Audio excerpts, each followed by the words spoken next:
네, 갑자기 이제 노트북이 바뀌어가지고 조금 당황스럽긴 한데요. 발표를 시작할게요.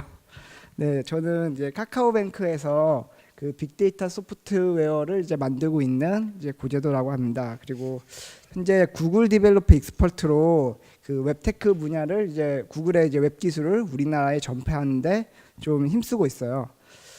그래서 저희 이제 여러분들 카카오뱅크 많이 사용하시죠? 네, 카카오뱅크가 보시는 것처럼 이 앱만 있는 게 아니라 이 앱을 잘 서비스하기 위해서 사실은 뒤에서 많은 소프트웨어들이 만들어지고 있어요. 그래서 그런 여러 소프트웨어들이 만들어지고 있고, 이제 제가 속한 그 빅데이터 팀에서도 이 여러분들 이제 모여진 데이터들을 가지고 좀 의미 있는 데이터를 찾거나 아니면 뭐 이상한 거래를 탐지하는 다양한 시스템들이 존재하는데, 그러한 시스템들이 이제 거의 대부분 이제 웹 어플리케이션을 만들어져 있죠. 그래서 저희 팀에서 많은 웹 어플리케이션을 이제 앵귤러로 개발을 하고 있어요. 앵귤러를 개발하고 있고, 앵귤러 JS1이 아닌 이제 6, 7을 사용하고 있죠. 근데 저희 팀에서는 UI, UX 디자이너가 없어요.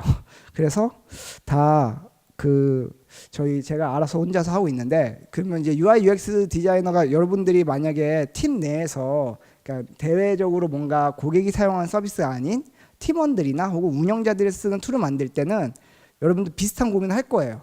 UI, UX 디자이너가 없는데 뭔가를 만들어야 돼. 요구사항만 존재하죠. 그래서 저희 팀은 이제 클래리티라는 이제 VMware라는 그 소프트웨어 회사에서 만드는 클래리티한 디자인 시스템을 이용해서 여기서 UX 가이드라인도 제공해주고, 또 HTML, CSS라는 웹 그 퍼블리시된 파일뿐만 아니라 앵귤러 컴포넌트도 제공해주고 있어요. 그래서 저희가 필요한 웹 어플리케이션 개발에 필요로 하는 뭐 모달, 데이터 그리드, 테이블, 뭐 다양한 컴포넌트들도 제공하고 있죠. 뿐만 아니라 UX 디자인 가이드까지요.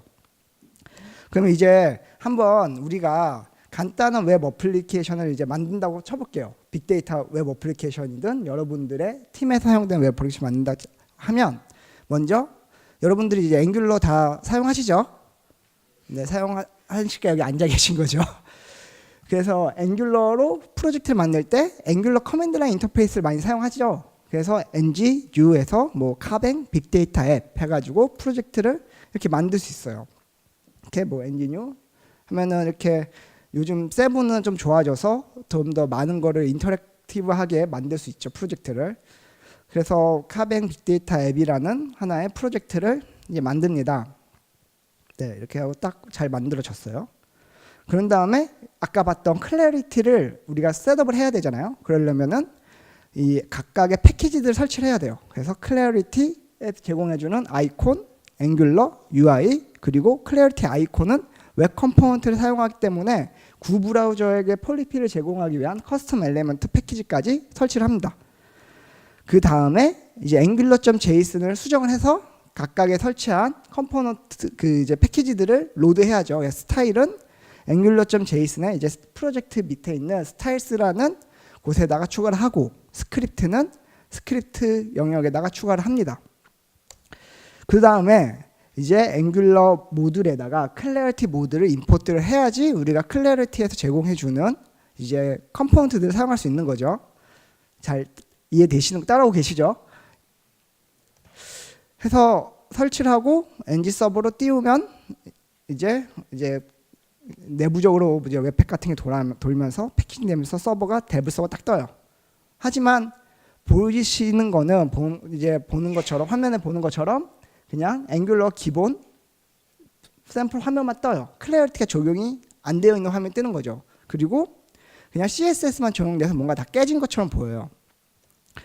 그래서 이제 클래리티를 추가하기 위해서 이제 여러분들이 만약 처음 하면 클래리티 웹사이트 들어가겠죠. 가서 그러면 클래리티는 어떻게 쓰는지 찾아보면서 클래리티 컨테이너가 필요하구나. 그래서 클래리티 메인 컨테이너 태그를 쓰고, 거기다 클래리티 헤더도 쓰고, 이제 클래리티 메인 영역을 지정을 해서 이렇게 하면은 화면이 보이겠지 하고 하면은 이렇게 화면이 나와요. 그런 다음에 이제 실제 이걸 적용한 데모 화면을 보면요, 이게 그 스택 브리치라는 온라인 웹 에디터인데 이걸 사용하면은 장점이 여러분들 작성한 앵귤러 코드를 이제 온라인에서 직접 만들고 그거를 사용자들 쉽게 공유할 수 있어요.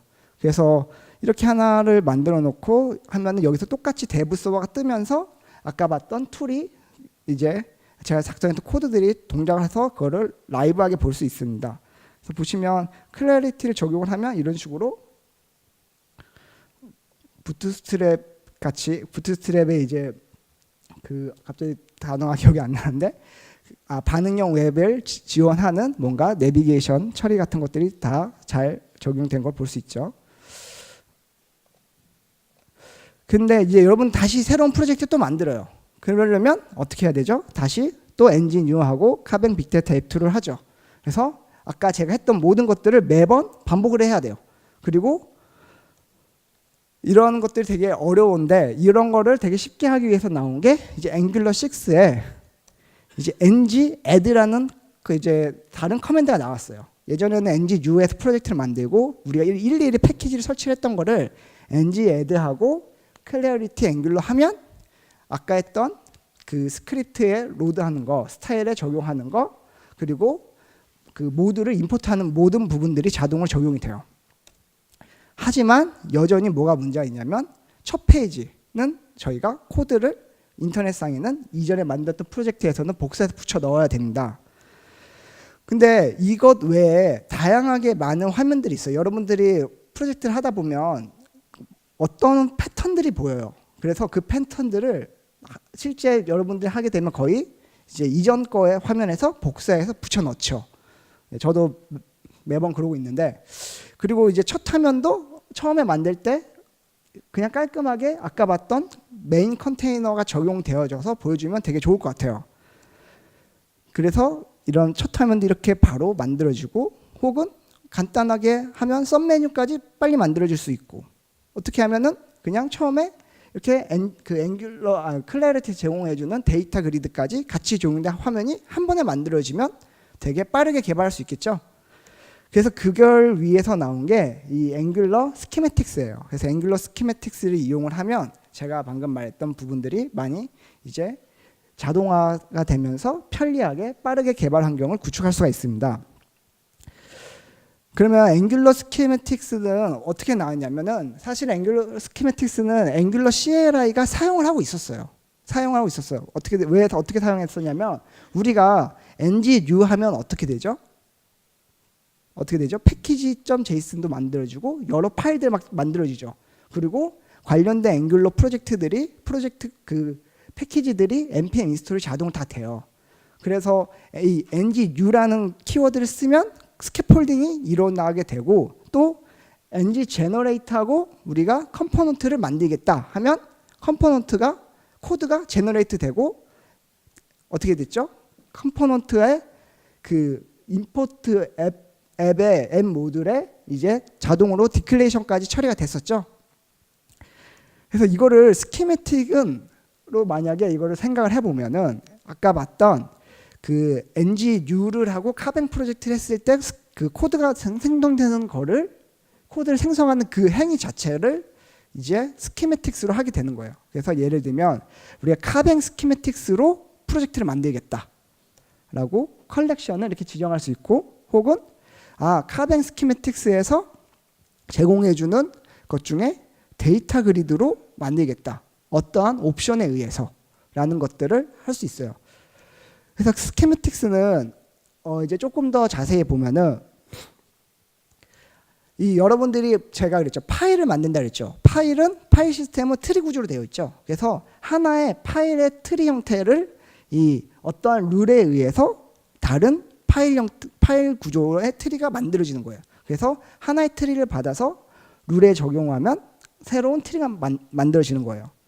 그래서 이 룰은 아까 봤던 제가 얘기했던 것처럼 트리를 받아서 트리를 반환하는 일종의 함수라고 보시면 돼요. 근데 그냥 트리만 반환할 수 있는 게 아니라 사실 이제 옵저버블 같은 형태로 비동기적인 코드도 작성하실 수가 있는 거예요.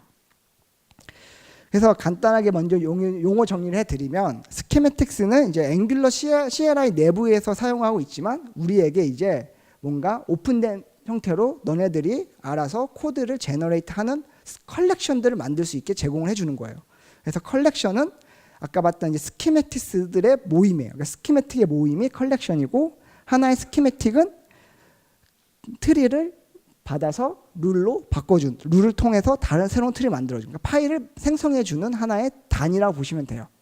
됐죠? 그래서 트리는 그 파일에 대한 변경 상태를 보관하고 있는 스테이지 영역이라서 얘가 바로 적용되는 게 아니라 여러 트리드가 룰을 적용해서 새로운 트리가 나오고 이런 것들이 이어져서 마지막에 나온 상태를 가지고 한 번에 파일 시스템을 업데이트 치는 거예요. 그래서 새로 원하는 형태의 파일 구조가 나오게 되는 거죠. 단순히 파일 하나만 만든 게 아니라 여러 파일들을 만들 수가 있고 여러 파일들을 변경할 수가 있는 거예요. 아시겠죠? 그럼 이제 우리가 스키매틱스를 한번 시작을 해볼게요.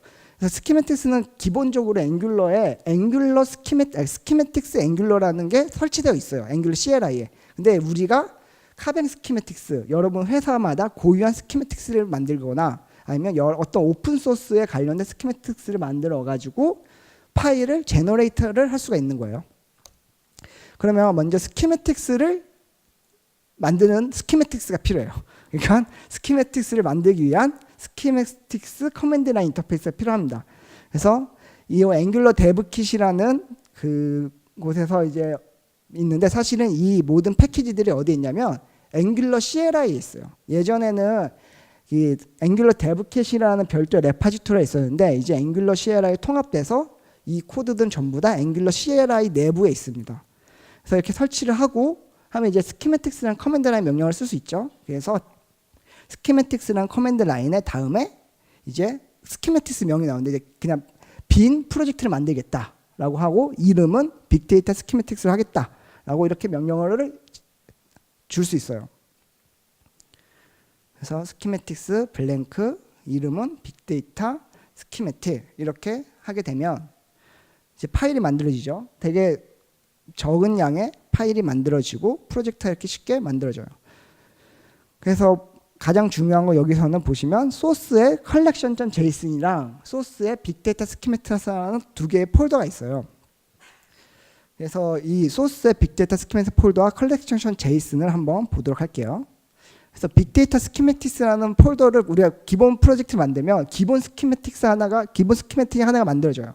그래서 빅데이터 스키매틱이 하나가 만들어지고 그리고 이 스키매틱에 대한 거를 묶음이 컬렉션이라고 했죠. 그 묶음을 정의하는 게 collection.json에 있습니다. 그래서 사실은 이 package.json에 여러분들이 잘 아는 노드의 패키지를 정의하는 package.json에 보시면 스키매틱스라는 새로운 필드가 있어요. 그러니까 속성이 있고 거기에 여기 이 프로젝트가 가리키는 컬렉션에 대한 주소가 이렇게 작성되어 있습니다. package.json에요. 그러면 collection.json은 어떻게 구성되어 있냐면요. collection.json은 보는 것처럼 스키매틱스가 있고 거기 안에 개별적인 스키매틱을 정의해요. 제가 아까 뭐라 했죠? 기본 스키매틱 하나가 만들어진다 했죠. 그게 빅데이터 스키매틱이에요. 그래서 빅데이터 스키매틱이 스키매틱스 속사 안에 있죠. 그리고 그 빅데이터 스키매틱에 대한 디스크립션과 팩토리를 이렇게 기술합니다. 그래서 팩토리는 뭐냐면 아까 전에 저희가 그 스키매틱은 결국에는 트리 형태의 파일 구조를 룰에 적용해서 새로운 뭐를 만든다 그랬죠? 트리를 만든다 그랬죠. 그 룰을 만드는 룰 팩토리예요. 알죠? 그래서 팩토리는 여기서 룰 팩토리를 가리키고 룰 팩토리는 보시는 것처럼 함수예요. 팩토리 함수가 뭔가 생성한다는 의미잖아요. 그래서 룰을 생성하는 함수예요. 그래서 그 타입스크립트 작성되어 있는데 이 빅데이터 스키매틱스라는 펑션은 팩토리 함수고 걔가 리턴하는 게 룰이죠. 룰은 트리를 받아서 트리를 리턴한다 그랬어요. 그렇죠? 그래서 여기서는 트리를 받았어요. 룰 함수에서. 그런 다음에 크리에이트로 하나의 파일을 만드는 거예요. 주어진 옵션에 제공되어진 패스에 의한. 그래서 거기서 hi.text라는 걸 만들고 그 안에 컨텐츠로 내용을 hello schematics라고 작성합니다.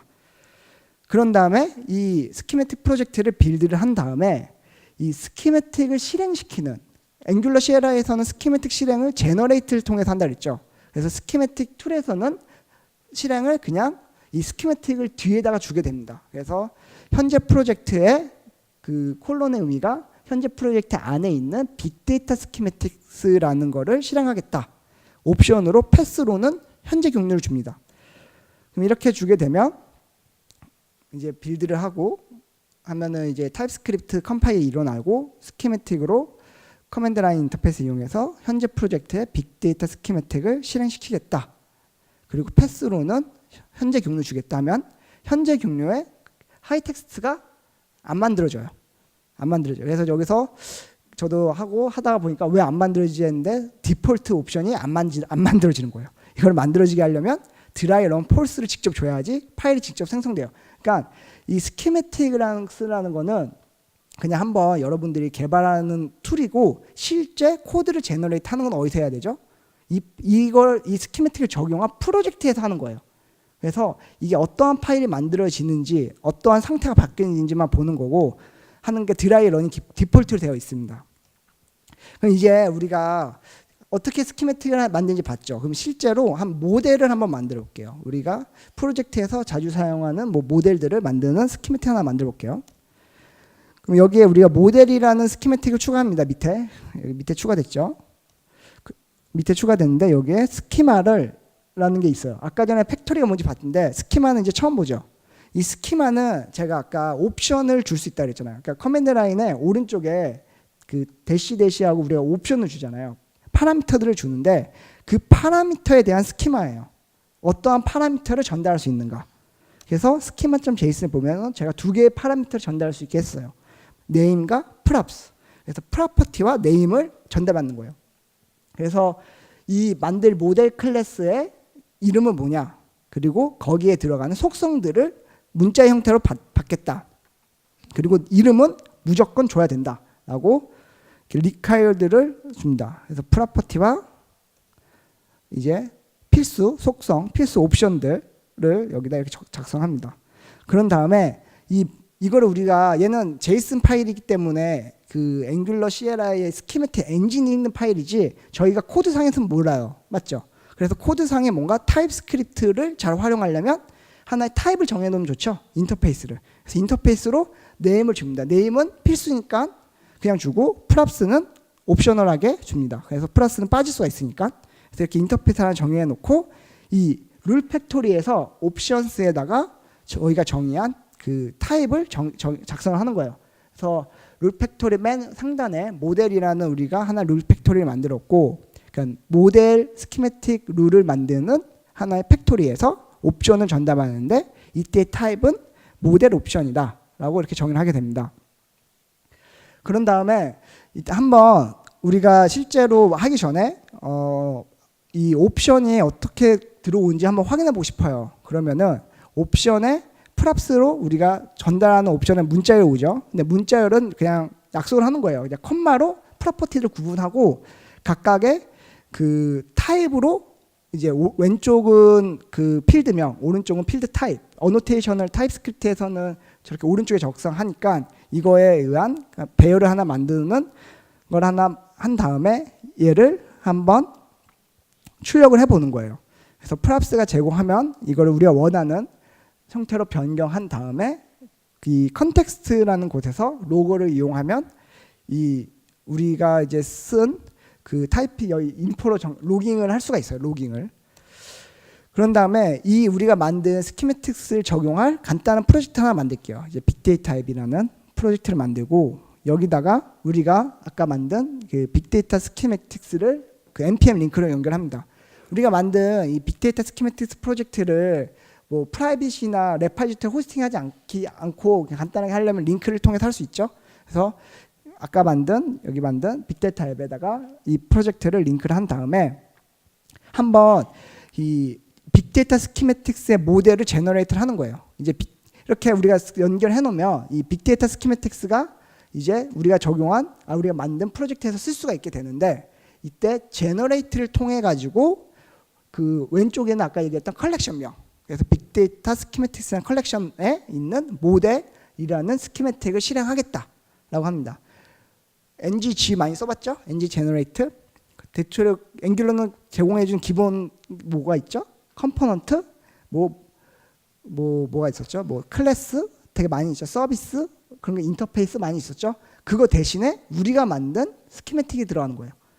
그리고 거기 헬프라는 걸 주게 되면, 그래서 이제 빅데이터 앱 프로젝트에서 우리가 이렇게 빅데이터 스키매틱스를 모델을 실행을 시킵니다. 그럼 헬프하면 맨 밑에 보이는 것처럼 아까 제가 작성했던 스키마 내용이 보이게 돼요. 그렇죠? 한 번 더 볼까요? 스키마 했던 내용이 이 헬프를 했을 때 밑에 옵션에 네임과 프랍이 보이게 되죠. 그래서 이번에는 진짜 모델 한번 써볼게요. 그러면은 헬프 말고 실제 프로퍼티 네임이라는 프로퍼티와 네임이라는 그 파라미터와 프랍스라는 파라미터로 값을 전달을 한번 해볼게요.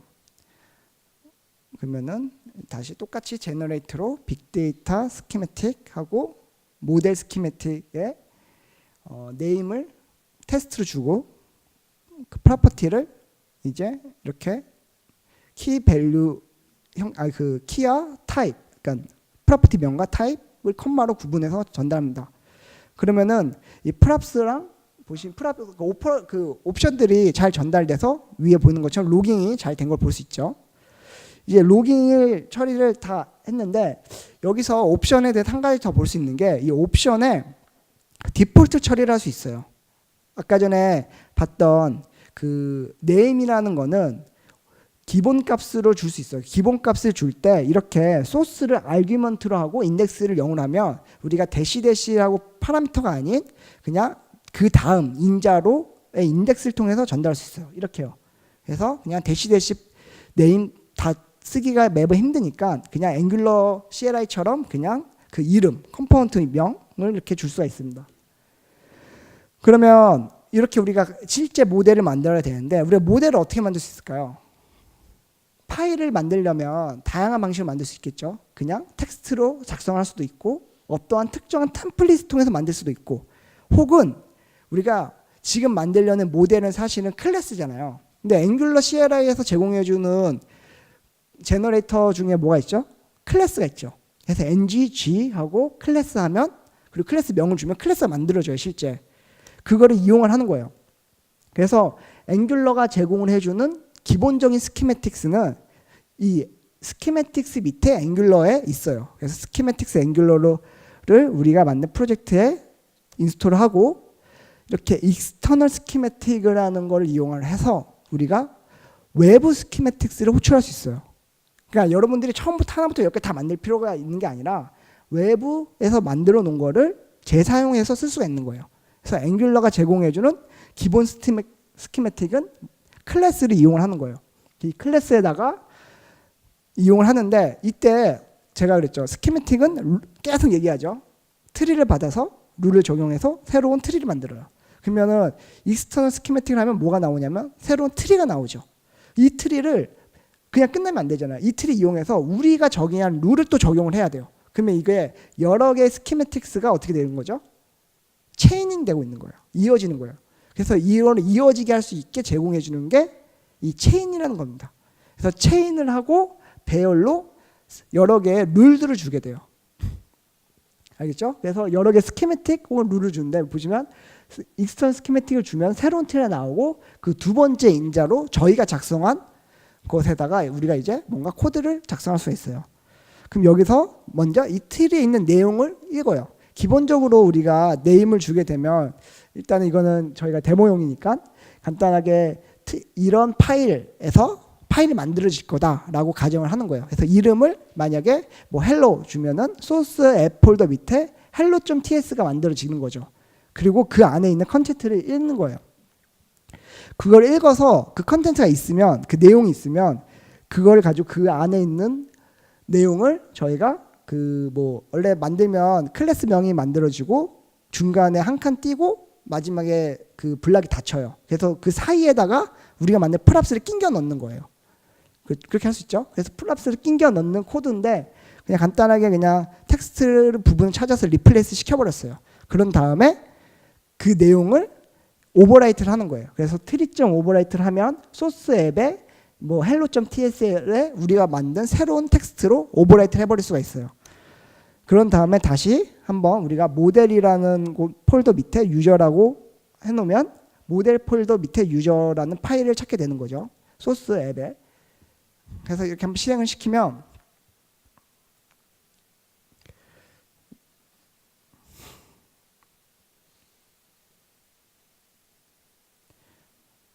타이프를 좀 더 빨리 했었어야 됐나 보네요.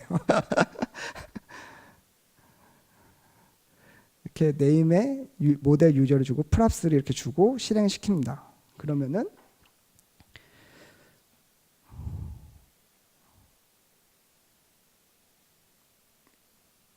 이 소스 앱 모델 유저.ts 파일이 만들어지죠. 그래서 실제 그 내용이 어떻게 만들어지는지 보면은 네, 이렇게 안에 저희가 작성한 프로퍼티들이 정상적으로 잘 들어가져서 이렇게 만들어져요. 그래서 옛날에는 ng하고 클래스 하면 클래스만 만들지 안에 프로퍼티 넣을 수 없었잖아요. 그래서 저희가 이런 거를 쉽게 확장한 거예요. 그렇죠? 그래서 여러분들이 원하면 특정 파일을 만들 수 있어요. 예를 들면 엑셀로 클래스에 대한 데피니션이 다 되어 있으면 명령어 돌리면 클래스 뭐 100개, 1000개 한 번에 만들어지게 할 수도 있는 거죠. 근데 우리가 이렇게 만들 수 있는데 다른 방식으로도 만들 수 있어요. 그 외부 익스터널을 사용하지 않고 우리가 템플릿을 직접 만든 거예요. 예를 들면 주석도 넣고 뭔가 뭐 다양한 그 데코레이터들도 달고 팀에서 만들어 놓은 특별한 형태의 모델들이 있으면 그런 거를 템플릿으로 처리할 수 있어요. 이 템플릿 처리할 때 보시는 것처럼 이 어플라이와 URL과 템플릿 무브를 이용할 수 있어요. 네, 이게 뭔지 한번 볼게요. 일단 앵귤러 데브킷에서는 클래시파이라고 하는 간단한 스트링 유틸리티를 제공해요. 예를 들면 우리가 네임을 헬로로 전달했지만 클래스는 앞에가 대문자로 시작해야 되죠. 그래서 그런 것처럼 클래시파이를 시켜야 되는 펑션을 제공을 해요. 그런 것들을 여기서 보시면은 템플릿에다 전달하는 거예요. 이 템플릿은 뭐냐면 여러분들이 머스타치 JS나 여러 템플릿 엔진에서를 사용하셨으면 알 거예요. EJB나 이런 거를. 사실은 여기 템플릿 EJB인데 템플릿 파일을 만들면 거기다가 뭘 전달하죠? 객체를 전달해요. 그러면 전달된 객체에 의해서 HTML이든 무슨 텍스트 파일이 생성되는 거예요. 그렇죠? 그럼 여기다가 템플릿에다 뭘 전달하죠? 객체를 전달하죠. 근데 이 객체는 ES6의 그 뭐 간단하게 객체를 표현한 거죠. 객체예요. 그래서 왜냐하면 프랍스가 현재 컨텍스트상에서 존재하니까 프랍스 땡땡 프랍스 네임 땡땡 네임을 숄튼하게 보여준 거고 또 스트링 유틸스는 객체죠. 객체의 객체가 중시업되니까 얘를 풀려고 이제 스프레드 연산자를 써가지고 하나의 객체를 템플릿에 전달한 거예요. 그래서 객체 하나가 전달되게 되고 그러면 이 템플릿을 적용할 거를 URL을 파일즈 폴더 밑에다가 적는 거예요. 파일즈 폴더 밑에 있는 템플릿들에 지금 보시는 이 객체를 전달하면 템플릿이 만들어서 하나의 파일이 렌더링이 돼요. 그 파일을 소스 앱의 모델스 밑으로 움직이겠다라는 걸 의미합니다. 아시겠죠? 이해가 됐죠? 그거를 어플라이 한 거예요. 마지막에. 그래서 어플라이 적용하는데 뭐를? 소스를 URL 저기 URL에 있는 파일들을 어떠한 룰들을 템플릿을 만드는 룰을 그리고 움직여라 하는 룰을 적용한 거예요. 그렇게 하는 거를 템플릿 소스라는 걸 만든 다음에 여기 밑에 보이시는 것처럼 현재 트리에다가 머지하는 거예요. 그래서 이 템플릿 소스를 현재 트리에다가 머지를 하게 되면 이제 파일이 만들어지는데 그래서 템플릿을 어떻게 작성하냐면 아까처럼 어디 있다 그랬죠? 파일즈 폴더 밑에 있죠? 파일즈 폴더 밑에 인덱스 test.ts라는 거 대충 만들어 놓고 여기다가 이렇게 작성해요. 이게 EJB 코드예요. EJB인가? 갑자기 생각이 안 나네. 네, Node.js 쓰는 그 템플릿 엔진 그건데 거기서 EJB가 아니죠. EJB가 아니에요.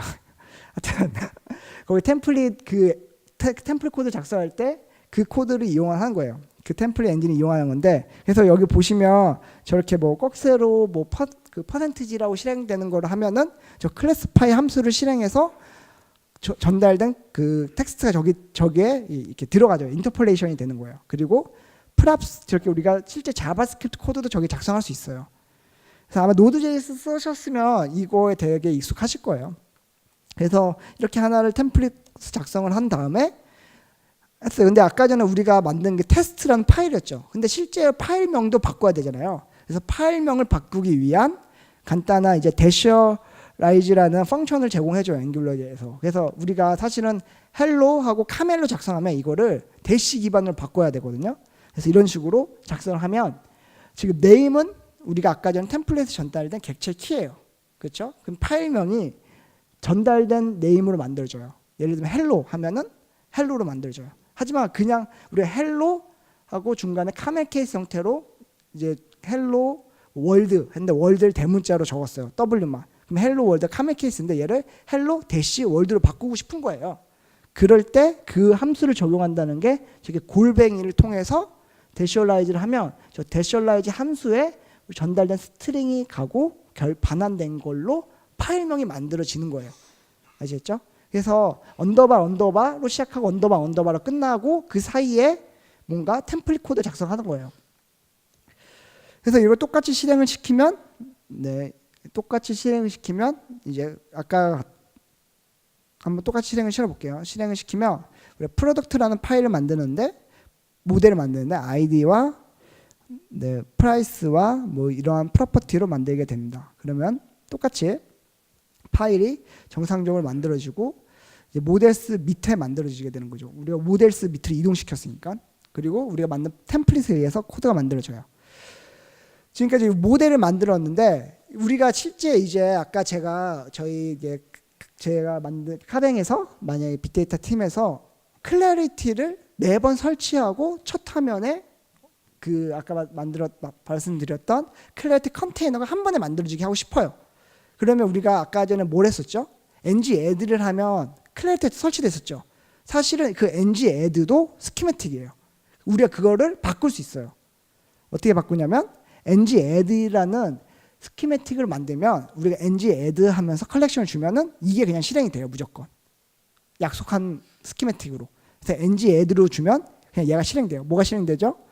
인덱스가 실행되는 거예요. 그리고 얘를 우리가 보자고 하면은 그냥 숨길 수 있어요. 기본적인 ng add는 그냥 숨겨놓고. 그래서 스키마에다 옵션에 대한 스키마를 우리가 뭐 컨테이너를 적용할래? 라고 해요. 만약에 컨테이너 적용 안 하면 만들 수도 있죠. 그럴 때는 컨테이너 적용할 때 프로퍼티 주고 기본은 디폴트로 아까 그냥 true로 줄 수 있어요. 그래서 옵션을 안 줘도 무조건 적용되게 컨테이너가. 근데 나중에 필요 없으면 뺄 수 있게 할 수 있고 똑같이 그 타입을 만들고요. 그래서 add schema 인터페이스 만들고 우리가 사용할 거는 앵귤러 우리가 만든 프로젝트에 이 클래리티 앵귤러에 있는 스키마를 사용할 거예요. 스키매틱을. 그래서 우리가 만든 프로젝트에 클래리티 앵귤러를 설치해 놓습니다. 그런 다음에 그걸 호출만 하면 돼요. 맞죠? 그러면 아까 전에 클래리티에서 ng add 했던 거를 우리가 만든 곳에서 이렇게 하게 할 수 있는 거예요. 이렇게 하게 하면 그냥 쉽게 여기다가 이런 식으로 ng add하고 스키마 그 컬렉션에 대한 경로를 주게 됩니다. 여러분들 이거는 만약에 얘를 실제 레파지토리에 올려놨으면 여기에 그냥 빅데이터 스키매틱스를 한번 작성하셔도 돼요. 근데 저는 이제 링크를 통해서 했기 때문에 이런 식으로 하셔야 돼요. 이렇게 하고 add를 이렇게 하게 되면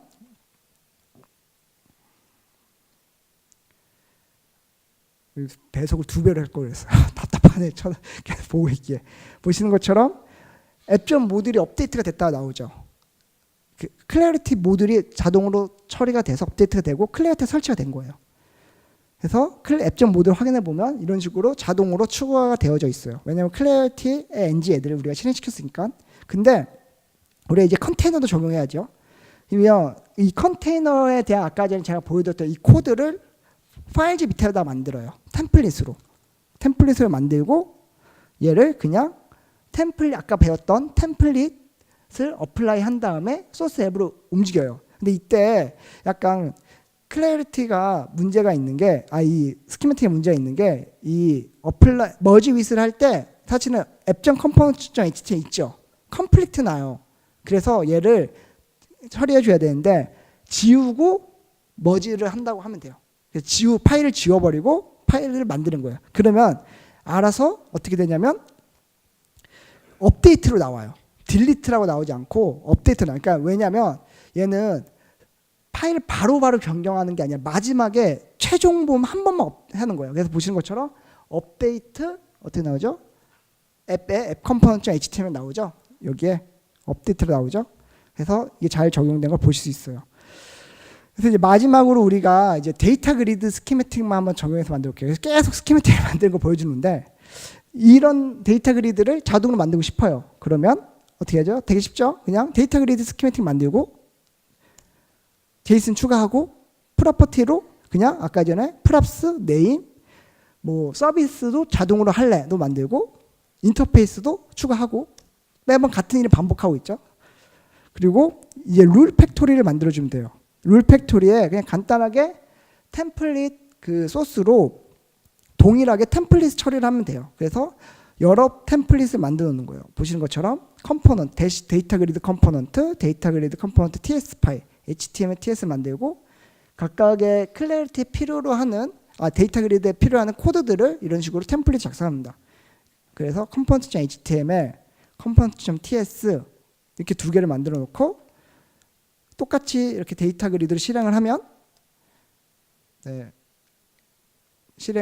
파일이 자동으로 또 만들어져요. 이렇게 데이터 그리드의 유저 데이터 그리드 컴포넌트 TS 파일과 모델이랑 같이 다 한 번에 만들어지게 할 수 있는 거죠.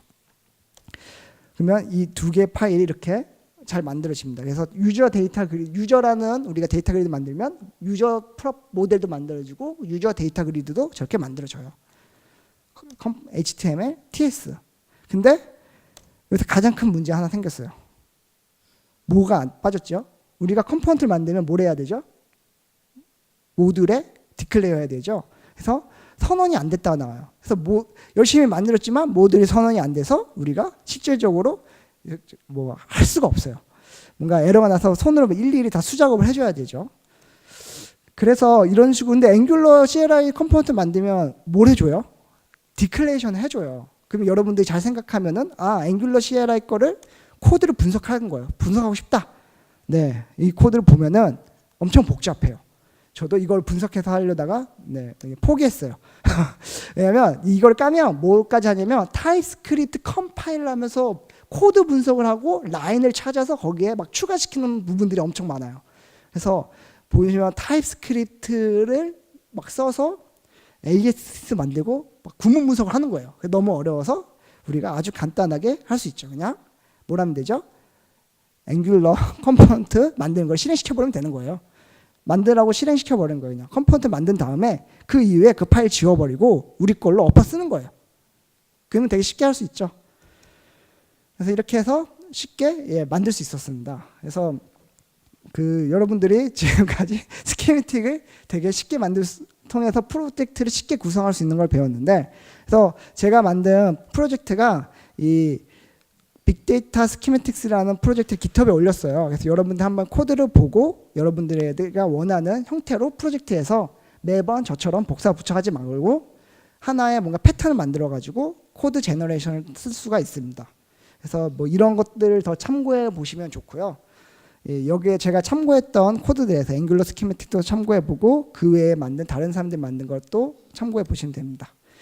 네, 그래서 장시간 동안 앵귤러 스키매틱에 관련된 내용의 발표를 마치도록 하겠습니다.